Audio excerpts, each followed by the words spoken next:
చిచ్చి సిగ్గుండాలి. పెళ్ళాం సంపాదిస్తుంటే తిని కూర్చుంటానికి. అయినా ఎంతకాలం ఇట్లా తిని కూర్చోవటం? ఒక బాధ్యత పాడు లేదా? ఉద్యోగం వెతుక్కోవాలి, సంపాదించాలి, ఇంట్లో ఆ పెళ్ళాన్ని బిడ్డల్ని చూసుకోవాలని లేదు. చి సిగ్గులేని జన్మ. అసలు దీని పని ఇలా కాదు, చెప్తాను. వస్తే వస్తే నీ అమ్మ కడుపు మాడ, ఈ ఇల్లు కూడా ఖాళీ చేయించేటట్టున్నావు కదా నువ్వు.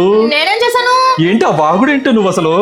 మిమ్మల్ని ఏమైనా అన్నానా ఏంటి? నేను వస్తే నన్ను అంటాం కాదే, ఆ దరిద్రపు సీరియల్స్ చూసి ఆ క్యారెక్టర్స్ తిడుతూనే ఉంటున్నావు. నెక్స్ట్ రోజు ఆ సీరియల్ చూసేంత వరకు ఇదేం చెప్పే నీకు అసలు?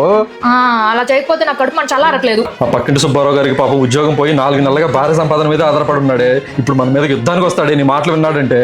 ఆ పాత్రలు కూడా నీ మూలంగా ఖాళీ చేయాల్సి వచ్చింది. అదా నేనేమన్నాను?